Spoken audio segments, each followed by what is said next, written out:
परम अक्षर ब्रह्म रूपी मूल से, जड़ से ही सभी संसार रूपी वृक्ष को आहार प्राप्त होता है। तो इसलिए गीता अध्याय नंबर 15 के श्लोक नंबर 17 में कहा है कि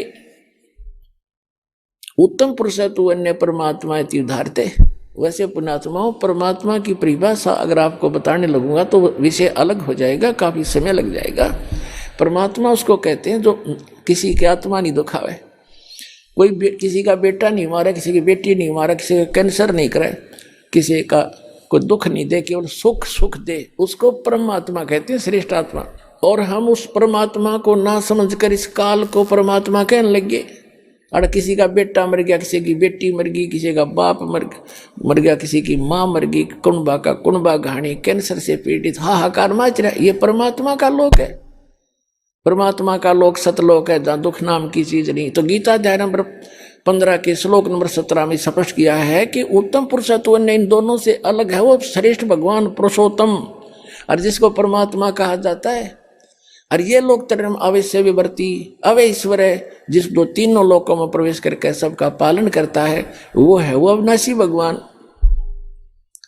तो कहते गीता अध्याय नंबर 7 के श्लोक नंबर 19 में, पुण्यात्माओं, ये कंसेप्ट क्लियर करने के लिए 2 घंटे का सत्संग करना पड़ा, पहले भूमिका बनाने के लिए, ताकि आप बच्चों की बुद्धि वहां तक पहुंच सके। दास के बताना चाहे आपके ऊपर कैसे रहम हुआ है परमात्मा का, आपको शिक्षित किया। अगर अशिक्षित होते तो आप मेरा पत्थर मारते, ये क्या कह रहा है। और आज कुछ दिनों के बाद देखियो दास को पलकों पे बिठाएगी पूरा संसार। तो प्रसंग चला था कि गीता अध्याय नंबर 7 के श्लोक नंबर 19 में कहा है कि वो तत्वदर्शी संत तो बड़ा दुर्लभ है जो ये बतावेगा कि वासुदेव ही सब कुछ है। अपने आत्माओं, एक पंजाब का रहने वाला था, एक किसान था बहुत बड़ा, राम राय नाम था उसका, 800-900 बीघा जमीन थी, किसान था, सिख था। पहले ये सिख थे, सिख का यानी अपने हिंदुओं से ही अलग से, जैसे आज ये राधा स्वामी वाले कौन है, इसमें सभी जाति के लोग हैं हिंदू ही तकरीबन, या सिख भी हैं। आगे चल के ये धर्म का रूप धारण कर लेगा तो हमारा दुर्भाग्य ही होगा। तो ऐसे ही वो सिख धर्म, सिख माने शिष्य परंपरा से चल रहे थे, उस उनमें से था। और गुरु ग्रंथ साहिब की वाणी से वो काफी प्रभावित तो हैं सिख धर्म के पंजाब के व्यक्ति। तो गरीबदास साहिब जी आए हुए थे, उस परमात्मा को प्राप्त कर चुके थे, भगवान उनको मिले थे, सचखंड लेकर गए थे, वापस छोड़ा था।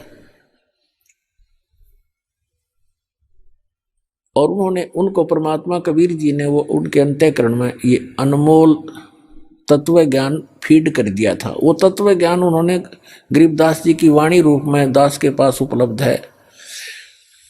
तो उनका गरीबदास जी का शिष्य लुधियाना के पास एक वासियर गांव है, वासियर, उसके बाहर बनी में सफर कर पैदल चला करते थे। और वहां नहा धो के कुएं पे, किसी जल पे, तालाब पे बैठ गया, सुबह सुबह नित्यनेम कर रहा था, ऊंची स्वर में ब्रह्मवेदी बोल रहा था। और वो सिख राम राय जी नहाने सुबह सुबह सैर सपट्टे को गया, तो वाणी के बड़े मर्मज्ञ हैं, बड़ी प्यारी लगती है वाणी। उन्होंने देखा भी बड़ी गजब की वाणी किसकी है, तो खींच रही आत्मा को, उसके पास जाकर बैठ गया। जब उस भक्त ने अपना नित्य नियम कर लिया तब उससे कहा कि महाराज जी, ए भक्त, ये वाणी किसकी है। उन्होंने बताया कि ये मेरे गुरुदेव की वाणी है। तो राम राय ने पूछा, वो संत अभी शरीर में है या शरीर छोड़ गए। उन्होंने बताया भी शरीर में है। पूरा पता ले लिया उसने, राम राय ने, कि एड्रेस बता मुझे, इस महापुरुष के दर्शन करूंगा। तो वहां से चल पड़ा, छुड़ानी पहुंच गया लुधियाना से।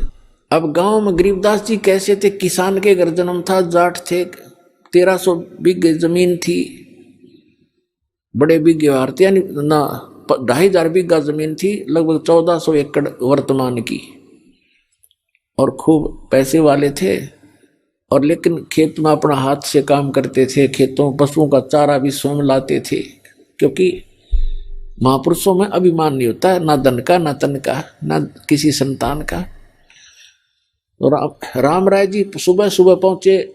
छोड़ानी गांव में थोड़े से घर थे, कुछ बाहर के व्यक्ति भी आ जाते थे गरीबदास जी के दर्शन और प्रवचन सुनने के लिए, 10-20 मिनट बैठ जाते थे, 2-4 5-4 उनके शिष्य। तो जब वो घर पे पहुंचा गरीबदास जी के घर पे, तो गरीबदास जी घर पे नहीं थे, वो खेतों में गए हुए थे, अपना घूमने जाते थे सुबह सुबह। वो जा लिया सुबह ब्रह्म मुहूर्त में। तो उन्होंने पूछा, वहां पे गरीबदास जी हैं? वहां बैठे हुए गांव के व्यक्तियों ने और एक आध दूसरे गांव से आकर बैठा था, उनने सब ने मिलकर कहा कि महाराज जी तो भाई घूमने गए हैं, आ जाओ बैठ जाओ आप। तो उसने सोचा भाई महात्मा का दर्शन करके अनहार करूंगा, इतनी दूर से आया हूं, और ऐसे महापुरुष की ऐसी वाणी, तो वो खुद कैसे होंगे जिनकी अमृत वाणी ऐसी है। इस बात से प्रेरित होकर उसने कहा मुझे ये बता दो वो किस साइड में गए हैं। गाँव वालों ने कहा भाई इधर जाया करते हैं घूमने, और कितनी देर में आ जाएंगे। वहाँ बैठे व्यक्तियों ने कहा भाई वो तो उनके मूड की बात है, आवत है अभी आ जा, ना तो भाई दोपहर 10-11-12 बजा दे। तो उसने सोचा इतनी देर क्यों वाट इंतजार करी, उनसे पूछ कर पता करके कौन सी दिशा में, एक रास्ता बता दिया उन्होंने कि इस रास्ते पर चले जाओ, आगे ऐसे ऐसे एक झोपड़ी एक रहट मिलेगा और वहाँ उस झोपड़ी में मिल सकते हैं आपको। अब कहने का भाव ये है, ज़्यादा ना इसको लंबा करके, समय सत्संग का होने वाला है। तो जब वो जा रहे थे, गरीबदास जी आ रहे थे उसी रास्ते से, सिर पे पशुओं का चारा एक गट्ठड़ लेकर, बंडल, बरोटा बोल रहे हैं हमारे हरियाणा, बरोटा जवार का।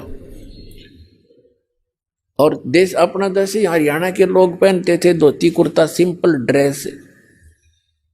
और वो जो राम राय था उसको गांव में झुमकरा भी कहा कर, जैसे एक नाम निकाल लिया कर अलग से, वो ज्यादा संकी सा आदमी था।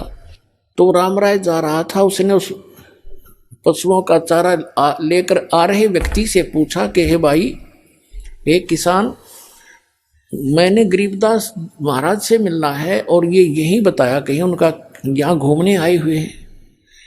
अब गरीबदास जी को तो पता था कि राम राय जी ने मन में क्या कल्पना कर रखी है साधु की, कि साधु होगा, सिर पर जटा होगी, दाढ़ी बडरी होगी, कान पड़वा रखे होंगे, हाथ में चमटा होगा, एक लाल कपड़ा लंगोट में बांध रखा होगा, या कति लाल कपड़े होंगे, मूंड मुंडा रखा होगा, घोट में घोट हो रहा होगा, यानी कोई विशेष आडंबर ऊपर होगा, उसी को उसने संत मान रखा था। और गरीबदास साहब जी को पता था कि दूर देश से आया है जिज्ञासु, यदि मैंने ये कह दिया कि मैं हूं गरीबदास जी बोल भाई, तो ये यहीं से खेतों में से वापस हो लेगा कि यो किसा महाराज जी, क्योंकि इसने तो महाराज जी सोच रखा था लाल पीले कपड़े हो, सिर पर जटा हो, या कभी घोटम घोट हो, तिलक ला रखा हो, हाथ में चमटा हो, धूने पर बैठा हो, राख लपेट रखी हो। गरीबदास जी ने कहा कि आजा मेरे साथ वापस, मैं मिलाऊंगा उनसे। वो वापस हो लिया। अब जब वो लेकर आ रहे थे अपना सिर पे चारा, तो वहां बैठे शेष गांव का एक आधा कुछ बाहर के दूसरे गांव के आए हुए थे। उन्होंने भाग करके प्रणाम किया, किसी ने उनके सिर से चारा पशुओं का अपने सिर पे रख लिया, उनको फ्री किया। और राम राय ने पूछा ये कौन है? उन लोग भक्तों ने बताया कि यही तो है महाराज जी। अब उस राम राय के मन में ये आ गया कर ले तेरा गजब हो, इतनी दूर आया अरियो महाराज जी पाया ऐसा देसी जाट है तो खोदा पहाड़ हर निकली चुईया, उसके मन की कल्पना थी ये। वो तो अंतर्यामी थे जान के अगवगत डिगमग हो रहा है। उसकी सेटिंग करने के लिए सभी सेवकों को भेज दिया, इधर उधर जा भाई, तू बैलों को पानी पिला ला, तू ऐसे काम कर, जा भगत आए हैं इसकी रोटी का प्रबंध करवा घर पे जाके। उनको इधर उधर भेज दिया और कहा मेरी बाल्टी भर दो, पानी की रख दो, मैं नहाऊंगा, स्नान करूंगा। एक पाटड़े पे बाल्टी भर कर रख गए, वो चले गए। रह गए गुरु, वो आत्मा और वो महात्मा गरीबदास जी। गरीबदास जी ने स्नान किया, स्नान करके धोती बांधते थे और धोती का एक पल्ला अलग से सपेर कर लेते थे, उसको गोल गोल करके एज ए बेल्ट बांधा करते ऊपर के, धोती को लपेट के जैसे, और उसके ऊपर के उसी का धोती का हिस्सा एक पल्ला बांध लिया करते, उसको अड़बंद कहते हैं। और गरीबदास जी के उंगली के कोई वैसे ही थोड़ा बहुत कोई चोट लगी हुई थी, तो गरीबदास जी ने कहा कि ए झुमकरा, आइए भाई, मेरी धोती का यो कपड़ा बांध दे, मेरा हाथ का चोट लग रही है, काम नहीं करता। अब पहले तो फूक उड़े निकलेगी उसकी कि इसने तो मेरा उर्फ नाम भी बता दिया, मैंने तो जिक्र भी नहीं करा मेरा नाम क्या है, कैसे हूं। उसका कुछ शंका हुई, भाई झुमकरा मैंने मेरे को गांव में तो कहा करते, पर यहां कैसे पता लग गया झुमकरा। और परमात्मा ने इसलिए कहा उसको झुमकरा क्योंकि उसका मन झूम रहा था कि यो किसा महाराज जी बता कहाँ आ गया, मेरे के साथ जमींदार है, किसान है, अच्छा बहकाया माया में इतनी दूर आया, पैदल चल के आया। गरीबदास जी ने धोती का जो पल्ला था उसको कहा ले बांध दे मेरे शरीर के चारों तरफ का, जहां बेल्ट बांधते हैं ऐसे कर लेते हो धोती के कपड़े को, ऐसे ऐसे घुमा घुमा के ऐसे कर। और उसने कहा कि ले बांध दे मेरे चौगुर दे, वो चारों तरफ का लपेट कर ऐसे गांठ लगाने लग गया। वह गांठ शरीर के अंदर से निकल गया गरीबदास जी के शरीर से, और कब उस धोती का लग गई कपड़े का। और गरीबदास जी ने ऐसे मुंह कर लिया दूसरी साइड में जैसे देख ना रहे हो। झुमकरा ने सोचा उस राम राय ने तेरा गांठ उल्टी लाएगी दिखे तो फिर लगा, फिर वो ऐसे ही शरीर के अंदर से निकलाई धोती का गांठ लाएगी। तीसरी बार वो प्रयत्न करने लगा, जब कहने लगा गरीबदास जी ने कहा कह रहे झुमकरा मैं तो तेरे जैसा आदमी हूं, या गांठ क्यों ना लगती तेरे ते। जब उसने ऊपर को देखा उनके मुंह की तरफ, क्योंकि राम राय जी विष्णु जी के पुजारी थे, भले ही वो सिख थे। जब उन्होंने ऊपर देखा तो विष्णु जी का रूप बन गया, इतने से ऊपर ऊपर गरीबदास जी का मोर मुकुट, हाथ में शंखर चक्र गदा, चरणों में पड़ गया, पैर पकड़ दिए है महाराज, भूल लागी, मैं तो गलत सोच लिया मैंने आपके बारे में, आप तो भगवान हो।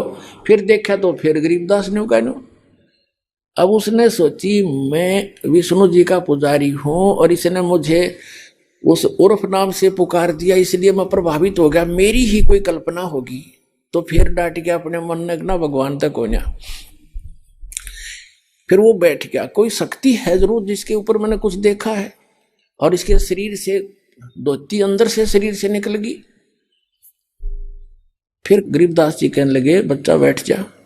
2 घंटे ज्ञान दिया उसको, सारी सृष्टि रचना सुनाई, सतत्व ज्ञान समझाया। हम सुल्तानी नानक तारे दादू को उपदेश दिया, जात दुल्हा भेद नहीं पाया, काशी माए कबीरवा। तब उस झुमकरा ने, उस राम राय ने कहा भगवान ऐसा ज्ञान तो आज तक किसी ने बताया नहीं मारे थे। तब गरीबदास जी ने कहा था कि तत्व भेद कोई ना कह रे झुमकरा, यो पैसे ऊपर नाच सुनो राई झुमकरा, कोटों मध्य कोई नहीं रे झुमकरा, अरबों में कोई गर्क सुनो राई झुमकरा। ए झुमकरा राय कहते हैं, राय साहब यानी हे जैसे लैंडलॉर्ड था वो, कि हे राय झुमकरा, ए राय साहब कहते हैं तत्व भेद किसी के पास नहीं है, ये सब पैसे ऊपर ढोल पीट रहे हैं, पैसे उद्देश्य लेकर ये दंत कथा सुना रहे हैं। तत्व भेद कोई ना कह रहे झुमकरा, ये पैसे ऊपर नाच सुनो रहे झुमकरा। कहते कोटों मध्य कोई नहीं रहे झुमकरा, अरबों में कोई गर्क सुनो रहे झुमकरा। इन करोड़ संतों में आपको कोई संत नहीं मिलेगा, अरबों में कोई एक गर्क मिलेगा। गर्क माने कंप्लीट इन ऑल रिस्पेक्ट, यानी सैचुरेटेड, जिसके पास ज्ञान भी पूरा हो, जिसके पास मंत्र भी पूरे हो, जिसको अधिकार भी हो परमपिता की ओर से। कैसे ऐसा संत तुझे अरबों में पावेगा, करोड़ों में भी नहीं मिलेगा। और वही गीता जी कहती है कि बहु नाम जन्माना मनते ज्ञानवान माम प्रपते, वासुदेव सर्वमति स महात्मा सुदुर्लभ। तो पुण्यात्माओं, तुम्हारा सौभाग्य आपका कि दास आपको वो संत मिल गया है जिससे विश्व का कल्याण हो सकता है। बोलो सतगुरुदेव।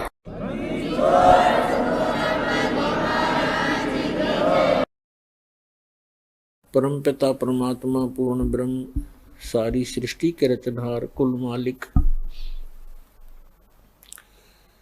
कबीर परमेश्वर जी की असीम रजा से आप सभी पुण्यात्माएं सत्संग सुनने के लिए उपस्थित हुए। बहुत ही पुण्यकर्मी प्राणी को मानव शरीर प्राप्त होता है, और उससे भी पुण्यकर्मी वो मानव शरीरधारी प्राणी है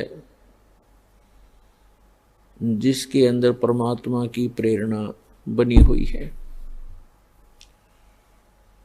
और उससे भी पुण्यकर्मी वो प्राणी है जिसको सतगुरु मिल जाते हैं। जैसे एक इंग्लिश वर्ड है गुड, बेटर, बेस्ट, तो वो बेस्ट क्वालिटी के भक्त हैं जिनको मनुष्य शरीर के अंदर सतगुरु प्राप्त हो जाते हैं। तो आप वो पुण्यात्मा हैं उस बेस्ट क्वालिटी के। आप जी को परमात्मा ने दया करके सतगुरु मिला दिए। कहते हैं जिस दिन सतगुरु भेटियो सो दिन लेख जाने, बाकी समय व्यर्थ गयो बिना गुरु के ज्ञान। परमेश्वर कबीर जी यथार्थ भक्ति मार्ग को स्वयं ही बताने के लिए इस धरातल पर आते हैं, क्योंकि परमात्मा के ज्ञान को परमात्मा ही बता सकता है। जीव की संज्ञा नहीं है कि वो उसकी बुद्धि वहां तक पहुंच सके। तो पुण्यात्माओं परमात्मा ने दया करी है, वो प्रत्येक युग में आते हैं, ये ज्ञान सुनाते हैं। कहते हैं मानुष जन्म पाए कर जो नहीं रटे हरि नाम, जैसे कुआ जल बिना बनवाया क्या काम। जिस प्रकार कितना ही सुंदर कुआ हो उसमें जल ना हो, बढ़िया उसका स्ट्रक्चर बना रखा हो, उसके ऊपर अच्छी छतरी लगा रखी हो, और जल उसके अंदर है नहीं, उसका नाम भले ही कूप है, कुआ है, लेकिन गुण कुएं के नहीं है। ठीक इसी प्रकार मानव शरीर प्राप्त प्राणी यदि परमात्मा की भक्ति नहीं करते हैं तो वो ऐसे हैं जैसे जल रहित कुआ होता है। फिर परमात्मा बताते हैं मानुष जन्म दुर्लभ है ये मिले न बारंबार, जैसे तरुवर से पत्ता टूट गिरे वो बोर न लगता डर। साथी हमारे चले गए हम भी चालन हारे, कोई कागज में बाकी रह रही ताते लगी है वार। वो पृथ्वीपति चकवे गए जिनके चक्र चलंत, रावण सरीखे कौन गिणे भाई ऐसे गए अनंत। मर्द गर्द में मिल गए वो रावण से रणधीर, कंस के सी चाणूर से भाई हरणा कुश बलवीर। तेरी क्या बुनियाद है तू जीव जन्म धर लेत, गरीब दास भगवान की भक्ति बिन तेरा खाली रह गया खेत। अपने आत्माओं परमात्मा ने आके जानकारी दी है कि आप ये सोचकर गलती करते रहते हो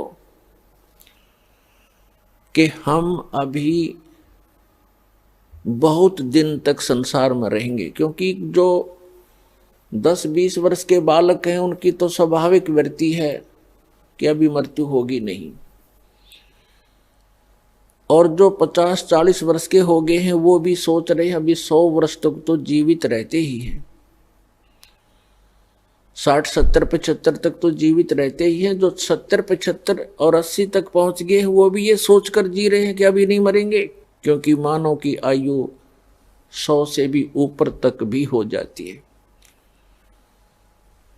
लेकिन हमारी बुद्धि उस समय काम करना बंद कर देती है, एक्सीडेंट हो जाता है। 10 वर्ष के बालक, 20 वर्ष के बच्चे, 30 वर्ष के, 40 वर्ष के, 50 वर्ष के, या किसी बीमारी के कारण, रोग के कारण भी मृत्यु हो जाती है।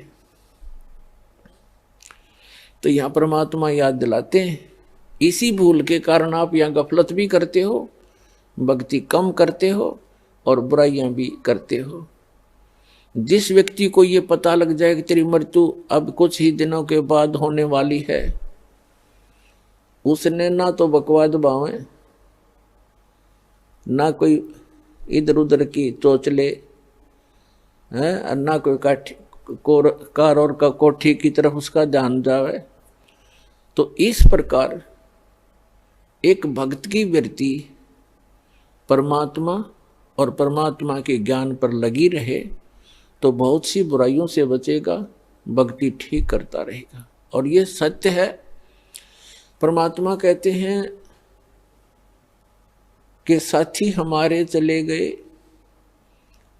और अपने ऊपर ही उदाहरण दे रहे हैं परमात्मा कबीर भगवान के, साथी हमारे चले गए और हम भी चालनहार, कोई कागज में बाकी रह रही तात लागरी वार।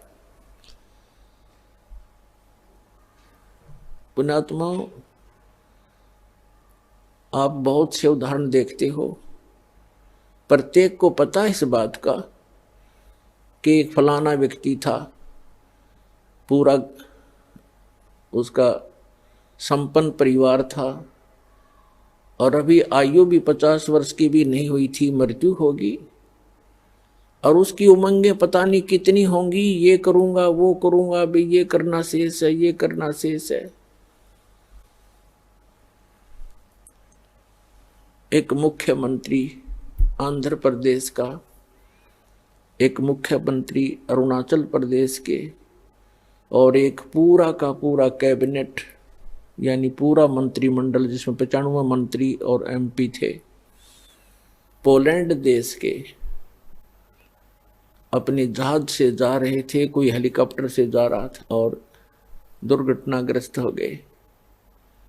उनकी कितनी आशाएं थी, उन्होंने पता नहीं कहाँ कहाँ पार्टियां अटेंड करनी थी, उनके स्वागत के लिए बहुत से उनके मित्र हार लिए खड़े थे गले में डालने के लिए, और उनके गले की हार फिर मौत बन गई।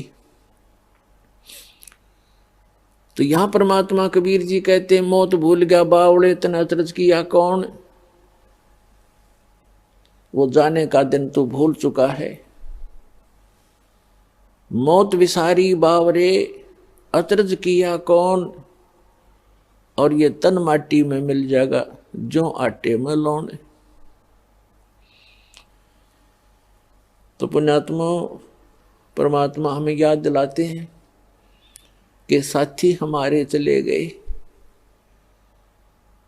आपके बहुत से मित्र या कोई रिश्तेदार या वैसे देखने में आते हैं, वो सब जा रहे हैं, तो आप भी जाने वाले हो। कबीर साहब कहते हैं आप भी जाने वाले हो, कोई कागज में बाकी रह रही है, यानी कोई शेष आयु है आपकी, और जिस दिन वो कागज पूर्ति हो जाएगी, यानी आपका आयु का समय पूरा हो जाएगा,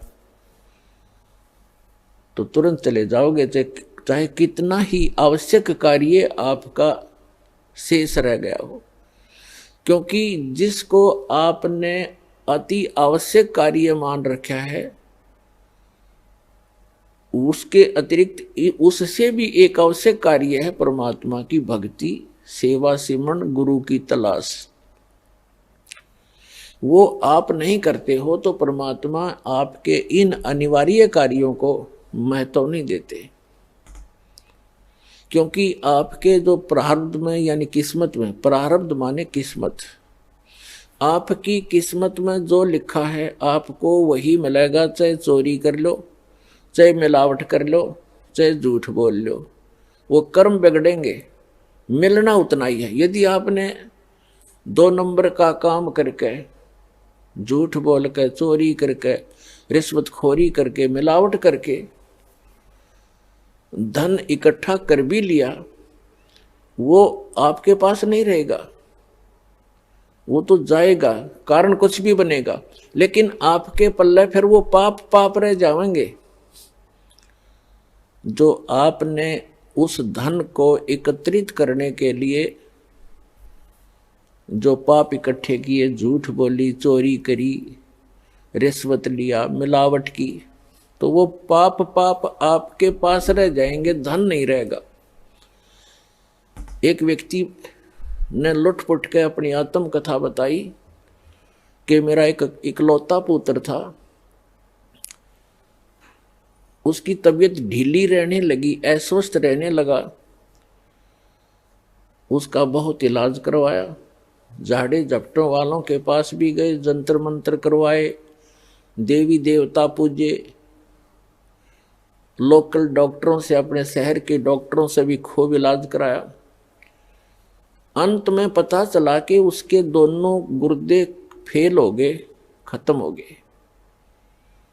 उसके लिए कहीं ना कहीं से गुर्दे का अरेंजमेंट किया। आज से लगभग 25-30 वर्ष पहले की बात है। उसमें उसके कहते हैं जो किडनी ट्रांसप्लांट में लगभग 3.5 लाख रुपए लगे। वो लड़का स्वस्थ हो गया, विवाह की तैयारी हुई।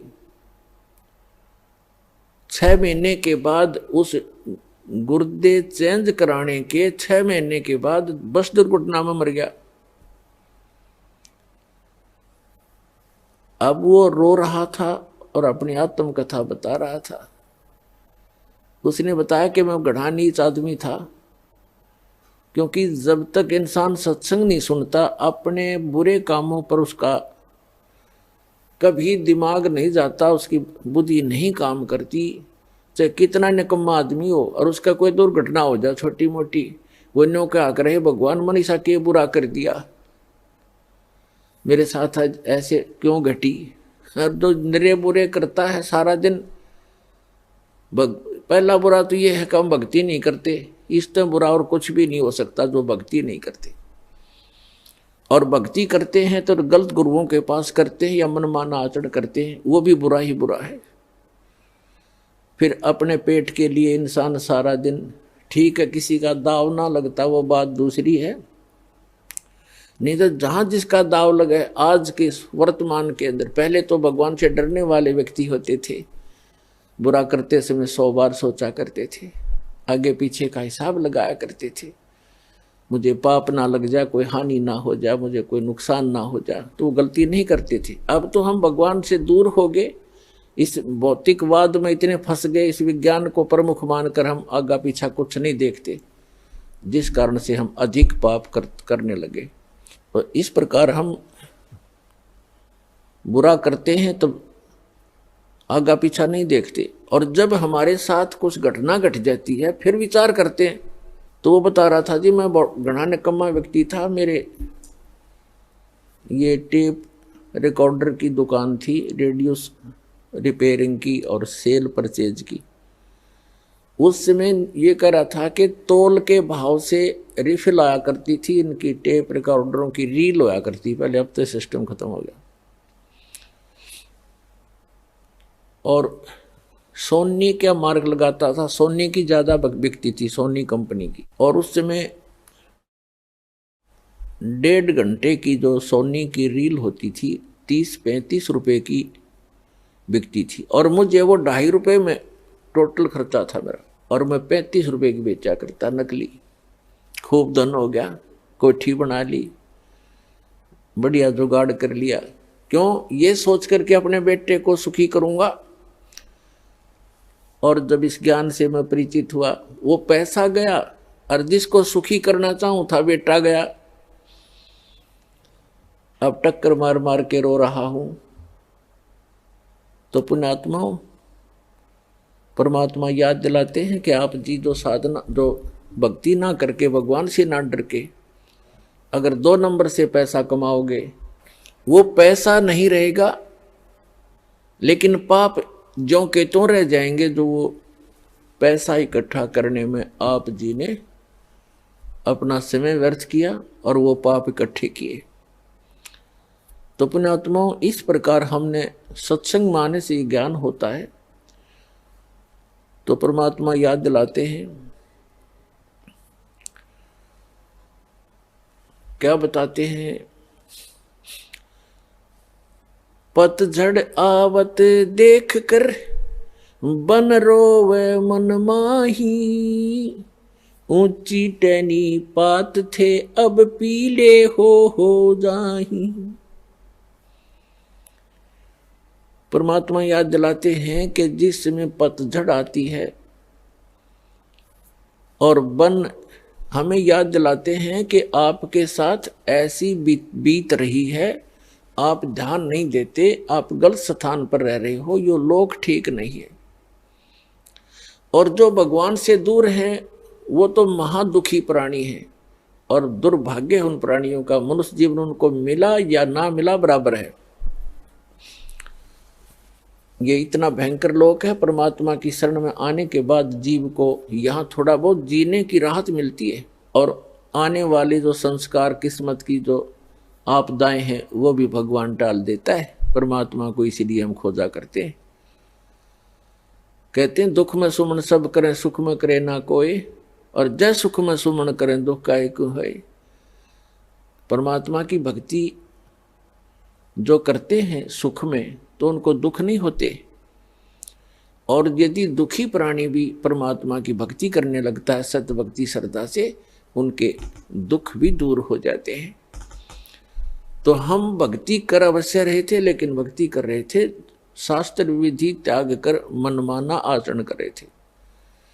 श्रीमद् भगवद गीता अध्याय नंबर 16 के श्लोक नंबर 23 में कहा कि अर्जुन, जो शास्त्र विधि को त्याग कर मनमाना आचरण करते हैं उनको न तो सुख होता है और न उनकी गति होती है और न ही उनकी कोई सिद्धि प्राप्त होती है, अर्थात यूजलेस, व्यर्थ। 16वें अध्याय के 24वें श्लोक में तुरंत कहा कि अर्जुन, इससे तेरे लिए कर्तव्य और अकर्तव्य की दृष्टि में शास्त्र ही प्रमाण है। किसी अन्य व्यक्ति की दंत कथा के आधार से तू अपनी भक्ति पर मत लगना। जो हमारे सदग्रंथ बताते हैं उन्हीं को आधार मानना। तो पुण्यात्माओं, हमारे जैसे आप जी का हमारा जन्म पवित्र हिंदू धर्म में हुआ, हमारे हिंदू धर्म के जो धर्म गुरु टीचर थे हमारे, वही हमारे सिलेबस से परिचित नहीं थे, तो हमें वो शास्त्र अनुकूल साधना बता नहीं सके, जिस कारण से हमारे पूर्वज प्रेत बने, पशु योनियों में चले गए। अब उनके लिए यत्न बनाते हैं, बाद में श्राद्ध निकाल दो, ऐसे कर दो, वैसे कर दो, तेरामी कर दो, वर्षी कर दो। फिर क्या होगा? वो चला गया जहाँ जाना था, पीछे पापड़ बेल रहे हैं। तो ये शास्त्र विधि त्याग कर मनमाना आचरण था। तो पुण्यात्माओं, परमात्मा बताते हैं कि पतझड़ आवत देख कर बन रोवे मन माही, ऊंची टहनी पात थे इब पीले हो जाए। कहते हैं पात झड़नता ये कहे, सुन भई तरवर राय, अब के बिछुड़े नहीं मिले, ना जाने कहाँ गिराएंगे जाए। तरवर कहता पात से, सुनो पात एक बात, यहाँ की यह रीति है, एक आवत एक जात। अब परमात्मा हमें उदाहरण देना चाहते हैं कि जिस संसार में आप रह रहे हो ये एक वन है, और इसकी यहाँ की रीति क्या है कि एक आता है एक जाता है। जैसे वसंत ऋतु आती है, पतझड़ कहते हैं, जब पत्ते झड़ जाते हैं सब वृक्षों के, और फिर तुरंत कोपल फूट आती है, और कुछ देखते ही देखते कुछ दिनों में वो पत्ते बनकर लहरा रहे होते, फड़फड़ा रहे होते। एक वर्ष वो फड़फड़ा लेते हैं, फिर पीले होकर गिर जाते हैं, तुरंत नई कोपल फूट आती है और वो भी ऐसे ही गिर जाते हैं।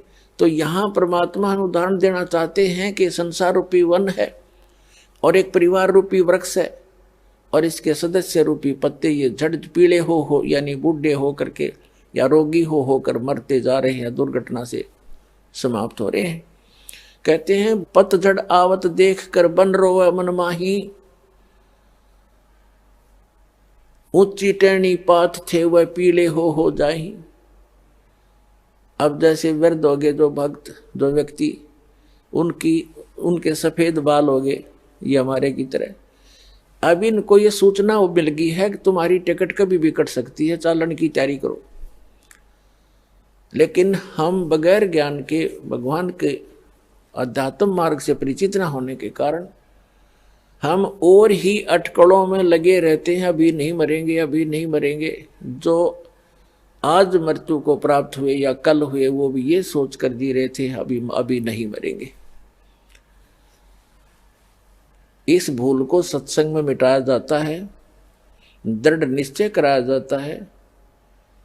अब क्या बताते हैं परमात्मा कि पतझड़ के अंदर पीले पत्ते, पहले वाले पत्ते पीले होकर टूट टूट कर गिर जाते हैं।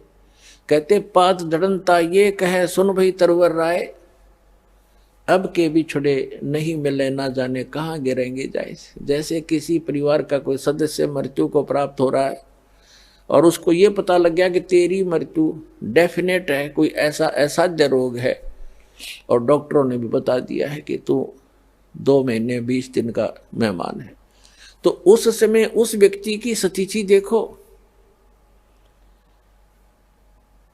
अब उस समय क्या करते हैं, कुल के लोग इधर उधर से इकट्ठे होते हैं, मेहमान आना शुरू हो जाते हैं कि मेडिकल के अंदर है, कुछ दिनों का मेहमान है। तो उसको सांत्वना देते हैं कि भाई यहाँ तो सभी ने मरना है, पीछे देख ले कोई दादा रहा ना परदादा रहा, एक दिन सबने जाना है, क्यों माड़ा मन करता है, खुश होकर जान दे दे।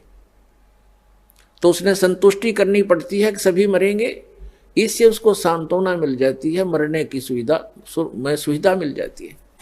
लेकिन वो दुख जो का तो उसके पहाड़ जितना उसके कम सिर पे रखा हुआ और अगले जन्म में उसको भोगना पड़ता है। तो ये परमात्मा याद दिलाते हैं कि पात जड़नता यूं कहे सुन भई तरवर राय, अब के बिछुड़े नहीं मिले ना जाने कहाँ गिरेंगे जाए।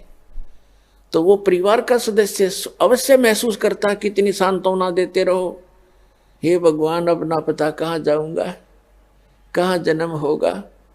तो परमात्मा उसके लिए आगाह करते हैं कि तू पहले ही यदि मेरी शरण में आ जाता, तेरा आगे का ठिकाने का पता लग जाता और फिर मरने में चिंता नहीं होती, इसे हर शरीर छोड़कर चला जाता, भक्ति करके जाता। और परमात्मा की भक्ति से, दान धर्म से बड़ी आसानी से जीव निकल जाता प्राणी का। नहीं तो भक्तिहीन प्राणी भुगत का मरता है, टट्टी पेशाब निकल जाती है, बुरा हाल होता है, यम के दूध दिखने लग जाते हैं, कई दिन पहले भयभीत होना शुरू हो जाता है। तो यहां बताते हैं परमात्मा के जीवित जग में जूती पड़े फिर जम तोड़े छाती। या यहीं पर दुर्गति शुरू हो जाएगी आपकी और फिर आगे यम के दूत वहां पिटाई करेंगे। उसके लिए भगवान बताते हैं कि फिर कुल के लोग ऐसे सांत्वना देते हैं जैसे पात जड़नता यूं कहे सुन भई तरवर राय, यानी वृक्ष को कहता है पत्ता कि अब के बिछड़े हम नहीं मिले ना जाने कहाँ गिरेंगे जाए। और तरवर कहता पात से, पेड़ कहता उस पत्ते से, मान लो कि तरवर कहता पात से सुनो पात एक बात, यहाँ की यह है रीति है, एक आवत एक जात। दादाजी की टिकट कटन होगी, पोता पैदा हो गया, 20-30 साल 50 वर्ष में पोते की टिकट कट जाएगी, उसका पोता आ जाएगा। तो परमात्मा कहते यहाँ की यह रीति है, एक आवे और एक जात। तो परमात्मा आपको याद दिलाते हैं, कबीर ये तन जावेगा सके तो ठाहर ला, एक सेवा कर सतगुर की भाई गोविंद के गुण गा। अब जैसे पुराने समय में हमने देखे पुराने पुराने कच्चे मकान हुआ करते थे और उसमें कड़ी और सैतीर होते थे, वुडन बीम, वुडन बैटन, और उनमें से कोई सतीर में क्रैक आ जाता था तो पूरी की पूरी छत गिरने के चांसेस हो जाते थे। तो क्या करते थे, उसके नीचे एक बल्ली लगा देते थे मोटी सी, नीचे थोड़ा उसका बेस सा बना करके ईंट आट रख के पक्की, और नीचे उसका बल्ली लगा देते थे, उसको ठाहर बोलते थे, ठाहर यानी सपोर्ट। तो वो ठहर लगाकर मनमाने 20-30 वर्ष तक उस मकान को चला लेते थे, नहीं तो उसी दिन गिर जाता जब वो ठहर ना लगाते। तो परमात्मा कहते हैं, हमें संदेश देते हैं और संकेत देते हैं, कबीर ये तन जावेगा, जिस दिन आपका निर्धारित समय है जाने का, यदि आप कबीर परमेश्वर की शरण में नहीं आए हो तो आप निश्चित मरोगे उस दिन। कबीर ये तन जाएगा, सके तो ठाहर ला, ठार माने सपोर्ट, और वो सपोर्ट क्या बताई है, एक सेवा कर सतगुरु की और गोविंद के गुण गा, परम पिता का भक्ति कर सतगुरु की शरण में आके। कबीर ये तन जावेगा, सके तो ठाहर ला, और एक सेवा कर सतगुरु की और गोविंद के गुण गा। इस यदि आप यहाँ कुछ दिन जीना भी चाहते हो, और जीने का उद्देश्य यहाँ बकवादों के लिए नहीं, आपको एक्सटेंशन मिलेगी। यदि आप भक्ति उद्देश्य से आत्मा से पुकार करते हो परमात्मा से, तो कहते हैं फिर आपको एक्सटेंशन मिल जाएगी, वो ठाहर लग जाएगी इस सत भक्ति की सतगुरु शरण में आने से। इसका विकल्प भी बता दिया परमात्मा ने, अल्टरनेट बताया है कि इस आयु को भी आप एक्सटेंड कर सकते हो। अपने आत्माओं, हमारे सदग्रंथ जो है ये अनमोल रतन है, और हमारे धर्मगुरु इनको समझ नहीं सके, जिस कारण से वो आप भी अपना जीवन नाश कर गए और साथ में हमारे दादे परदादा ने ले डूबे, क्योंकि वो संस्कृत भाषा गणी जानते थे, काशी विद्यापीठ पढ़ाया करते थे। आम भोली जनता ने न्यू सोच लिया ये गुरुजी बड़ी संस्कृत फटाफट बोल रहे हैं, फराटेदार, ये बड़े विद्वान होंगे। पुण्यात्माओं, भाषा से विद्वान का कोई मेल नहीं है। मान लीजिए कोई एक भाषा में विद्वान है, इंग्लिश खूब बोलता है, उसने पंजाबी ना आती, बताओ क्या फेल हो, तो विद्वान कहाँ रहा है फिर? तो विद्वान वो है, भाषा उसकी जैसी है, लेकिन ज्ञान कंप्लीट हो उसको, स्पिरिचुअल नॉलेज, वो विद्वान होता है। और भाषा का काम तो अपने विचारों को दूसरे तक पहुंचाने का होता है। अब जैसे एक बढ़िया, कई कहते हैं भाई प्रोनाउंसिएशन ठीक नहीं, ऐसा ठीक नहीं, वैसा ठीक नहीं आपके गुरुजी का, ये तो बकवादी आदमियों की बात होती है। ये तो वो व्यक्ति सोचते हैं जिनको पूर्व जन्म का संस्कार उनका जिनका ठीक है, ज्ञान से परिचित नहीं, क्योंकि ज्ञान से परिचित प्राणी ये बकवाद नहीं बोला करता है। अब जैसे किसी का रोग है और वैद्य है बहुत अच्छा, वो किसी भी भाषा में दवाई बताता, वो कंसंट्रेट माइंड से सुनता है, अच्छा जी ऐसे खा लूंगा ठीक हो जाएगा, ऐसे हो जाएगा खा ले, ऐसे, चाहे वो किसी भाषा में बोल रहा है तुरंत समझ जाता है, यानी उसका प्रोनाउंसिएशन उसका कैसा भी है चाहे। तो पुण्यात्माओं, जिनको मोक्ष कराना है, इन बकवादों में नहीं चलना चाहिए, क्योंकि हमारे परमात्मा कबीर जी वो विद्वान थे, वो खुद भगवान थे, और हमारे जो धर्मगुरु थे वो संस्कृत के ज्ञाता और व्याकरण के प्रसिद्ध थे। वो व्याकरण की भक्ति पढ़ाया करते थे, दरढ़ाया करते थे, और यही कहा करते कि कबीर साहब का प्रोनाउंसिएशन ठीक नहीं है, इसने बोलना भी ना आता, काहे का विद्वान होगा, वो तो भगवान था। वो यही भ्रम दूर करने के लिए आए थे कि इन बकवादों से भगवान का कोई लिंक नहीं है, कोई मेल नहीं है। परमात्मा पाने के लिए आत्मा निर्मल हो, मंत्र का जाप ठीक करते रहो, मर्यादा में रहो, और ज्ञान ग्रहण करो, किसी भी भाषा में उपलब्ध है वो ज्ञान होना चाहिए। अब जैसे परमात्मा कहते हैं, जैसे कुंभ कुमार का ऊपर चित्र अनूप, और वस्तु तामद है नी जैसे जल बिन कूप। एक बहुत सुंदर घड़ा मटका रखा है, जग मिट्टी का, और उसके ऊपर बढ़िया चित्रकारी कर रखी है, और वस्तु उसमें है नहीं। और एक सिंपल सा घड़ा, उस पर चित्रकारी भी नहीं, और वो शीतल निर्मल जल से भरा हुआ है।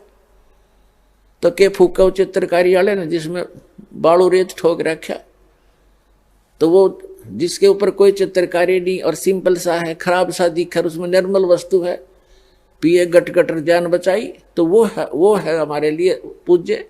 तो पुण्यात्माओं, इन सब तरह की बकवादों से हटकर, इनके जो भिन्न भिन्न प्रकार के वचनों से हमारी बुद्धि हटकर इस तत्व ज्ञान पर दृढ़ हो जाएगी, तब तो हम भक्त बनेंगे, तब तो हम साधक बनेंगे। नहीं तो ऐसे विचलित रहेंगे, और विचलित व्यक्ति को भगवान मदद नहीं करता, उसको प्राप्त नहीं होता।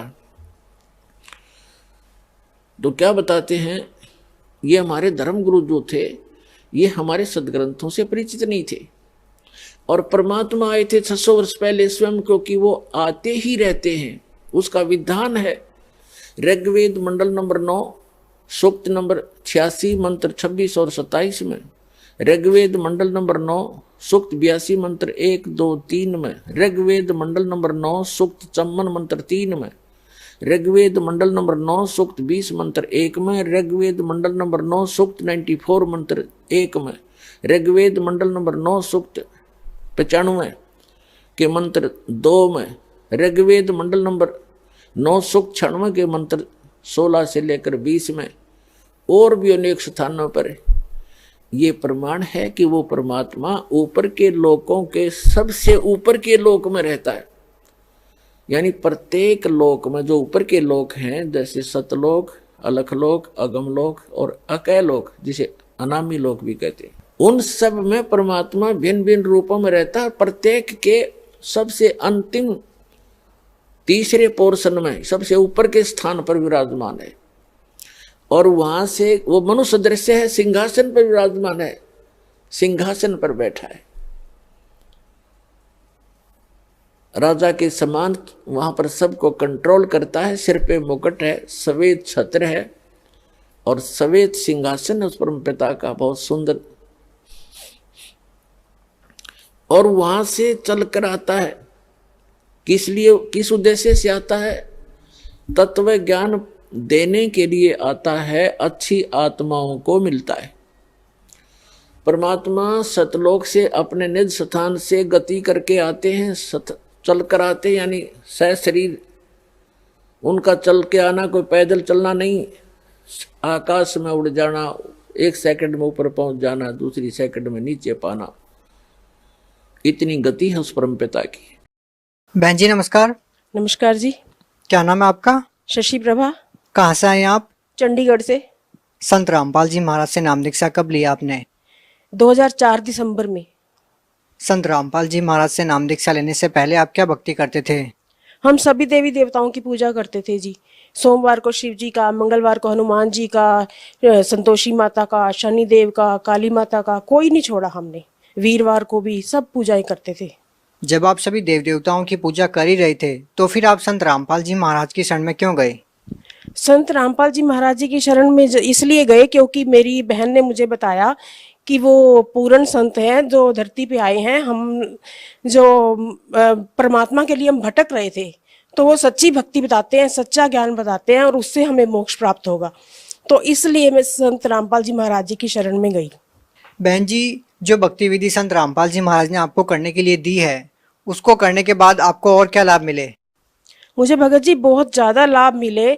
सबसे पहले तो मैं अपने शरीर से दुखी थी, मेरे को रीढ़ की हड्डी की बहुत ज़्यादा प्रॉब्लम थी, मेरा मणका दबा हुआ था, ना मैं कोई काम कर पाती थी, ना मैं झुक के कुछ भी सिर धोना या झाड़ू लगाना कुछ भी नहीं कर पाती थी। तो वो मुझे सबसे पहले तो वो ठीक हो गया। और उसके बाद घर में एक बार ऐसा हुआ कि मैं ऑफिस जा रही थी, तो हमारी जो है मेरे मन में आया कि गैस खुली पड़ी है, वापस जाओ और बंद करके आ। तो मैंने ध्यान नहीं दिया, मैंने कहा नहीं शायद मेरा वहम होगा, तो मैं चली गई ऑफिस। और जब बच्चे स्कूल से आए 2:30 बजे, तो उनको गैस की स्मेल आई, उन्होंने ताला खोला, अंदर गए, उन्होंने सारी लाइटें जला दी, पंखे चला दिए, किचन में जाके एग्जॉस्ट फैन भी चला दिया, और फिर मुझे फ़ोन करके बताया कि मम्मी आज तो आप गैस खुली छोड़ गए थे। और मैं भगत जी मैं हैरान रह गई कि मुझे ऑफिस वालों ने बोला कि बच्चों ने लाइट पंखा कुछ चला तो नहीं दिया। तो मैंने कहा बच्चों ने तो मुझे फ़ोन पे बताया कि उन्होंने सब पंखे चला दिए, दरवाजे खोल दिए, और कुछ भी नहीं हुआ। और सर जी आप हैरान हो जाओगे सुन के कि वहाँ पे जोत भी जल रही थी घर में। और मैं हैरान हो गई सुन के कि भाई जोत भी जल रही है। तो बच्चे भी ठीक है मेरे, कुछ भी ऐसा नहीं हुआ। सबसे बड़ा लाभ मुझे ये हुआ। उसके बाद एक बार बेटी मेरी एक्टिवा पे जा रही थी, उसको एक गाड़ी वाले ने बहुत जोर से धक्का मारा और वो भाग गया। उसके सिर में चोट लगी, उसके पूरे खूनो खून हो गई, वो उसकी याददाश्त चली गई। उसको जब किसी ने देखा सड़क पे, पुलिस वाले उसको लेके गए सेक्टर 16 हॉस्पिटल में, तो वहाँ पे उसकी याददाश्त चली गई थी। उसने अपना नाम भी वहाँ पे गलत लिखवाया। तो मुझे फ़ोन आया कि आपकी बेटी का ऐसे ऐसे एक्सीडेंट हो गया है। और मैं जब भाग के वहाँ पे पहुंची ऑटो करके, तब तक आधा पौना घंटा बीत चुका था, उसकी याददाश्त वापस नहीं आई थी। और मैं रास्ते में परमात्मा को पुकारती गई, नाम चलाती गई। मैंने कहा, हे बंदी छोड़ सतगुरु रामपाल जी महाराज, कल मैंने सत्संग में आना है तो आप हमें जरूर बुलाना, मैंने आना ही आना है। बेटी को आपने ठीक करना है, आपकी बेटी है। तो जब मैं वहां पहुंची, मैंने बेटी को देखा, मैंने उसको बोला, बेटे नाम चलाओ, जो हमें बंदी छोड़ सतगुरु रामपाल जी महाराज जी ने नाम दिया हुआ है वो नाम चलाओ। तो उसकी एकदम याददाश्त वापस आ गई, उसको याद आ गया कि हाँ ये मेरी मम्मी है, हमें नाम लिया हुआ है हमने। तो उसने भगत जी नाम चलाना शुरू किया और वो उसको ओटी में लेके गए। डॉक्टर ने बोला कि इसके सारे बाल कटेंगे यहाँ से और इसको स्टिच लगेंगे। तो जब वो ओटी में लेके गए, उन्होंने नाई बुला लिया बाल काटने के लिए, और बेटी रोई जा रही थी कि मुझे बाल नहीं कटवाने। तो मैंने उसको बोला, तू सिर्फ नाम चला, परमात्मा पे छोड़ दे, बंदी छोड़ सतगुरु रामपाल जी महाराज पे। तो फिर जब वो अंदर गए ओटी में, नाई भी बुला लिया उन्होंने, स्टिचेस का सामान भी बुला लिया। तो उन्होंने सर जी सारा सिर खोल के देखा बेटी का, कहीं कोई पता ही नहीं चल रहा था ब्लड आया कहाँ से है। कहीं कोई चोट नहीं थी, ना उसको कोई टांके लगे, ना उसके कोई बाल कटे। और सारा उसका सीटी स्कैन, एक्सरे जो भी हुआ, उसमें सारी रिपोर्टें बिल्कुल नॉर्मल आई और वो बिल्कुल ठीक हो गई। और अगले दिन हम सत्संग में भी गए। उसके अलावा हमें घर में, जैसे मेरे पति नशा करते थे, तंबाकू खाते थे, शराब पीते थे, तो वो उन्होंने मेरे से पहले उन्होंने नाम लिया था, उन्होंने वो सब छोड़ दिया और घर हमारा ऐसा सुखी हो गया, ऐसा स्वर्ग जैसा हो गया। नाम लेने से पहले तो हमारे घर में बहुत दुख क्लेश रहता था, हर टाइम झगड़ा होता था शराब पीने की वजह से, और वो सब बंद हो गया, घर में सुख शांति आ गई हमारे। बहन जी, संत रामपाल जी महाराज ने जो भक्ति विधि दी है उसको करने से आपको और क्या लाभ मिले? ऐसा है, जब हमने नाम नहीं लिया था उससे पहले मैंने कई बार ट्राई किया था बैंक में जाके कि मैं लोन लूं, क्योंकि मुझे घर में थोड़ा काम करवाना था। घर हमारा काफ़ी गंदा था, जैसे हमने नया खरीदा था। तो मैं जब कई बार गई, उन्होंने मुझे कभी कहते थे ये स्टैम्प पेपर नहीं है, कभी वो स्टैम्प पेपर नहीं है, कभी सैलरी स्लिप लाओ, कभी कुछ रह जाता था। तो वो ज़्यादा मतलब इग्नोर मारते थे। तो जब मैंने तत्वदर्शी संत रामपाल जी महाराज जी से नाम ले लिया, उसके बाद 2-4 दिन ही हुए थे मुझे, मैंने ऐसे बैठे हुए ऑफिस में सोचा कि मैं लोन के लिए एक बार पता करूं। तो मैंने ये नहीं सोचा था कि मैंने नाम ले लिया इसलिए, मेरे को तो ऐसे लगा कि मुझे एक बार फिर ट्राई करना चाहिए। मैं सारे कागज उठा के बैंक में गई, तो मेरे दिमाग में पता नहीं क्या आया कि मैं सीधा बैंक मैनेजर के पास ही चली गई। तो मैंने कहा, सर मुझे ऐसे ऐसे लोन लेना है, तो देखिए मुझे बड़ी प्रॉब्लम आ रही है, यहाँ पे कोई ध्यान नहीं दे रहा। तो उन्होंने मेरे से सारे कागज लिए, मुझे कुछ नहीं बोला, बस बोला कि बैठ जाओ। उन्होंने कंप्यूटर में पता नहीं क्या कुछ करना शुरू कर दिया, और थोड़ी देर बाद मुझे कहते कि गारंटर को बुला लो। मैंने गारंटर को बुलाया और उनसे साइन करवाए, और फिर मुझे कहते कि ठीक है आपका काम हो गया, आप जाओ। मैंने कहा, सर मेरे को पैसे परसों तक चाहिए, तो कब तक हो जाएगा? वो कहते कि पैसे तो आपके अकाउंट में आ गए, आप अभी निकलवा लो चाहे।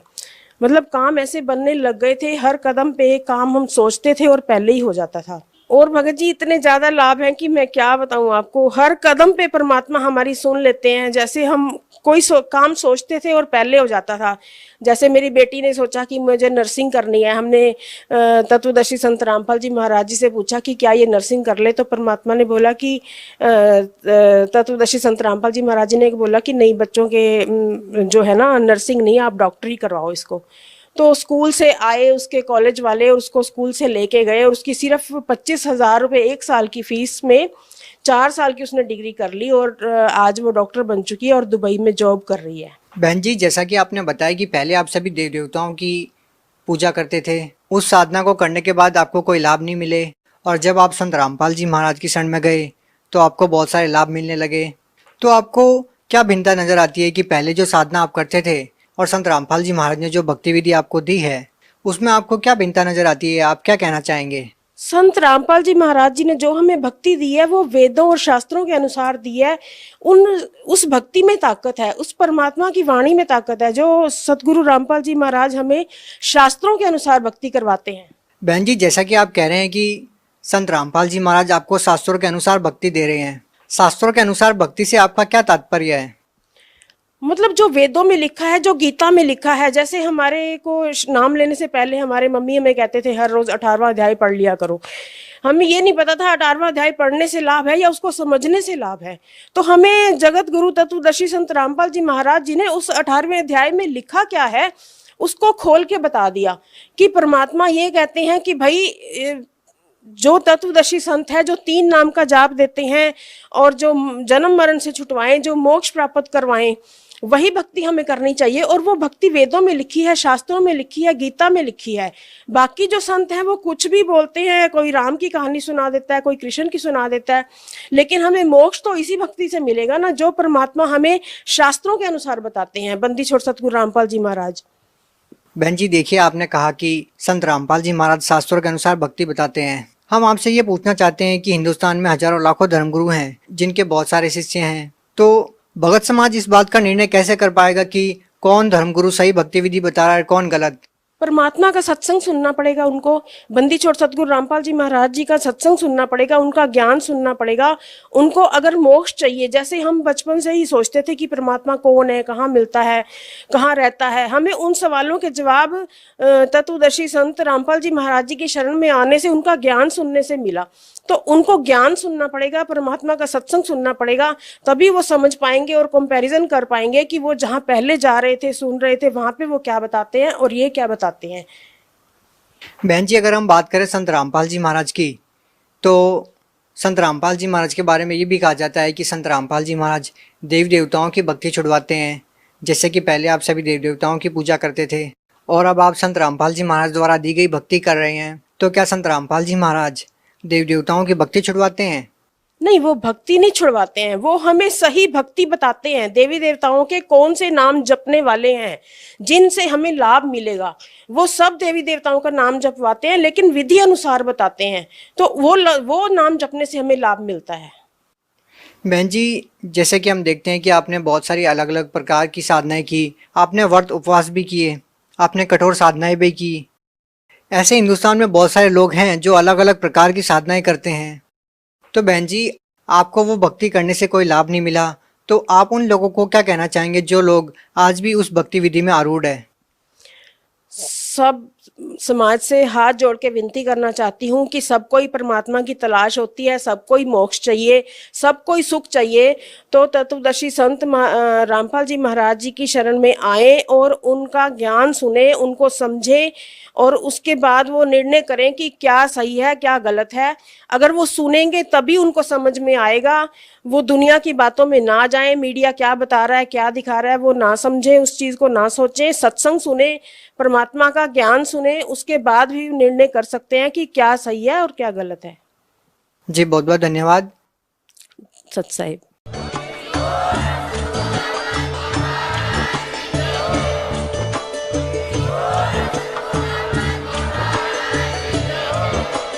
सब्सक्राइब करें लास्ट भक्ति यूट्यूब चैनल को और बेल आइकन को प्रेस करें ताकि आने वाली वीडियो की नोटिफिकेशन आपको मिलती रहे। सत साहिब।